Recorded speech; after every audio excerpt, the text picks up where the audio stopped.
Viral কদম ফুল বানানোর জন্য আমি এখানে বাসমতি চাল নিয়েছি এবং তাতে জল দিয়ে আমি আধ ঘন্টা ভিজিয়ে রেখেছি। অন্যদিকে মিক্সার জারে ৩০০ গ্রাম চিকেন কিমা নিয়ে তাতে ১ চামচ আদা রসুন বাটা, পেঁয়াজ কুচি, ধনেপাতা কুচি, লঙ্কা কুচি দিয়ে সেটাকে ভালো করে পেস্ট আমি বানিয়ে নিয়েছি। চিকেনের পেস্টটা বাটিতে ঢেলে তাতে আমি গোলমরিচের গুঁড়ো এবং লবণ দিয়ে মিশিয়ে নিয়েছি। তারপর তাতে সাদা তেল দিয়ে ভালো করে মেখে নিতে হবে। তারপরে সেই মিশ্রণটার আমি ছোট ছোট বল বানিয়ে নিয়েছি। এই মিশ্রণটা থেকে আমার ২০ পিস চিকেন বল রেডি হয়ে গেছে। ভিজিয়ে রাখা বাসমতি চালের জল ঝরিয়ে আমি তাতে লবণ মিশিয়ে চিকেন বলগুলোকে চালের কোটিং করে নিচ্ছি।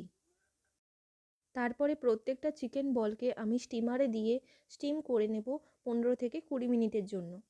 এখানে স্টিমারের ঢাকনাটা একটু বড় হচ্ছিল, তার জন্য আমি ঢাকনাটা একটু চেঞ্জ করে নিয়েছি। তারপর ঢাকনা খুলে আমি তাতে জাফরানের একটু কালার দিয়ে দিচ্ছি।